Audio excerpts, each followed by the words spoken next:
Spider-Man vs. Garou, the ultimate hero versus the ultimate anti-hero. Who wins? Well, let's find out. Before I get into Spider-Man scaling, I am going to go over how Spider-Man is not universal.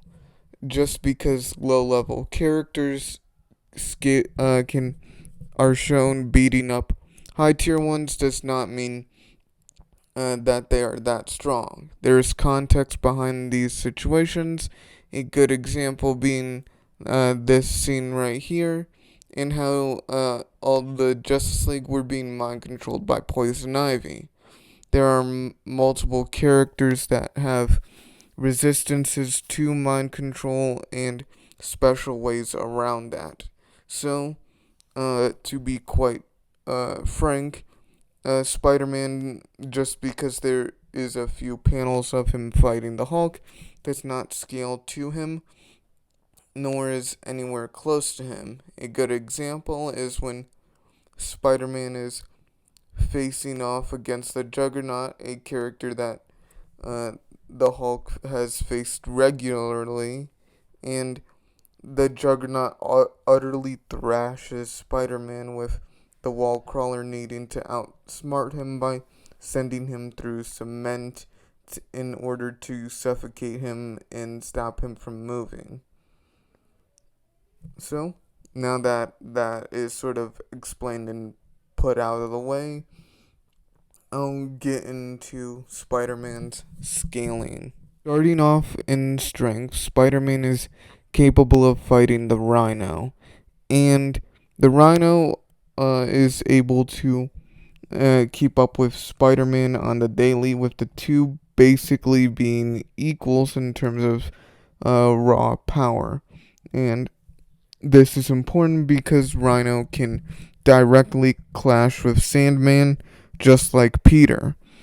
With Sandman and Rhino both being foes of Spider-Man that have clashed with the Hulk, directly base Hulk, with the Hulk showing that even with a slight hint of anger or annoyance, that he's able to completely slam the Sandman and thrash the Rhino to the point that his armor is destroyed.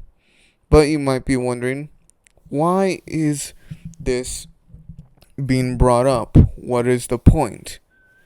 I bring this up because I wanted to show the absolute maximum of which Spider-Man could be scaled, and that I believe is mountain level, as these two foes of the wall crawler are some of his strongest power-based wise, and are the only ones that directly scale to any other hero, that being one of the strongest, the Hulk, who stopped the mountain from crushing the wall crawler. So, I believe indirectly that Spider-Man at least scales in some form or fashion to base Hulk, which would be mountain level. And in terms of raw speed, he is easily light speed, as although he didn't have the ability to see the attacks coming, with his spider sense he was able to dodge Light Master's light-based attacks, and with filtered lenses he was able to easily dodge his attacks even while web swinging, and even in the future, well, current day meaning, he can still dodge Light Master's attacks. Now, as per his other abilities, his advanced spider healing can repair acid that has melted his eyes. Snapped arms easily heal in a few hours. And his spider sense warns him of all danger, whether it be losing his money during poker, whether it be allowing him to know if a drink is poisoned, allowing him to know about the area surrounding him like a sort of radio sense, allowing him to see, well, quote unquote, see everything around him, to know where to land when falling from great heights, and being able to navigate a minefield. As per his wall crawling abilities, he can absolutely stick himself to practically any substance at any part of his body, whether it be his back, hands, head, or literally anything. But he can use any form of surface as leverage, like here when he uses Doc Ock's arms to press himself and push off of a wall, and it is shown that no matter the object that he is on, whether it be a swerving car or a rocket, that he can hold on tight and even use this power offensively to rip off people's faces. His webbing uh, is extensive and has multiple clips, being able to reload it anytime he wants, but he can still run out of it. They can be destroyed by things as small as a firearm, but considering that you'd have to crush them first, it'd be quite hard to get rid of them. And with him, Spider-Man has been able to create webbing defenses to block fires and create multiple ways of grabbing substances or knocking people out with a simple web shot.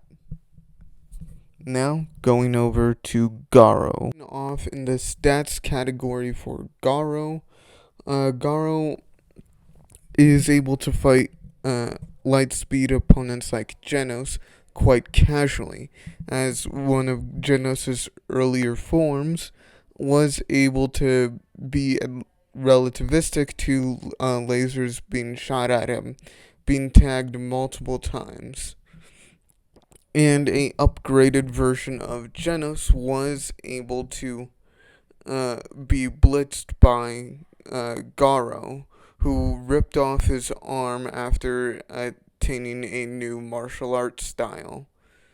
And Garou is now faster than Monster Association arc Flashy Flash, whom even before that was said to be faster than light. With Platinum Sperm, Flashy Flash, and Garou all meeting up together to create this massive constellation. But the three-way eventually died out as Garou ended up being the victor, killing the two people that were, well, faster than light, ending it off in a complete blitz. Now, into his strength category, Garou is able to smack around and at least go toe to toe with Metal Bat, someone who is strong enough to at least stop Elder Centipede, with this single attack being calced out to mountain level. And Garou is able to split Sage Centipede in half with a single karate chop, with this attack being calced out to planet level due to Sage's size. Now, going into Garou's skills, this is going to be quite extensive. So, without further ado, he can fight while he's sleeping, although lacking most of his skills. He can immediately block any attack so long as it's at least similar to ones he's faced before. He can use martial arts all at the same time, being able to make opponents feel like they're fighting multiple opponents at once. He can use several different martial arts all at once. He can amp himself using the Exploding Heart Release Fist, which does have a minor sort of feedback to it, giving some risk to the user. He has the Sky Ripping Orifice, which can destroy the area around the user, creating massive shockwaves. Fajin is a massive uh, shockwave enhancer that basically can make shockwaves that can ripple through the earth and cause damage to anything it hits, either internally or not.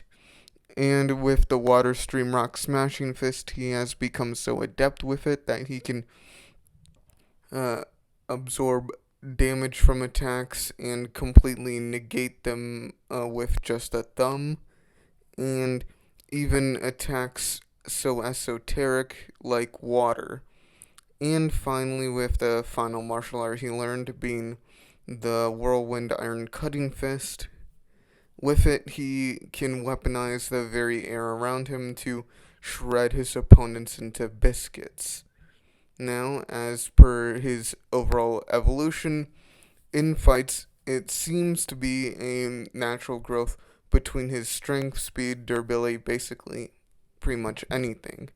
With it being shown here when he is fighting Orochi that even if he is already taking damage during the battle, that it's not really affecting his growth, and that more adversity just makes him stronger. And in terms of other factors of growth, he did grow cannons on his arms when he was fully monsterized. He grew massive arms and, well, extra limbs, along with growing his body parts in size, along with wings. He gained the ability to regenerate faster, gaining back an entire arm after it was vaporized. He bursted right through Acid Ugly, someone who can melt Atomic Samurai's sword, who again can cut through atoms. He has resisted mind control from Doses and has uh, been shown that he can count. He has multiple resistances, being able to resist boiling hot water, intense flames, and even the deadly electricity. Taking this all into account, Spider Man is, well, as dead as a doorknob. The greatest hero in Marvel Comics is absolutely destroyed by the greatest villain in One Punch Man. Now, before I head out to the outro, I'm gonna announce that this is going to be a part of a series. Who can Garou take on? Next episode is going to be the 5 Kage. Wanted to say thank you guys for watching. Hit the like button if you liked the video. Hit subscribe if you're new. Hit the bell notification to know when new videos come out. And I will see you next time. Bye.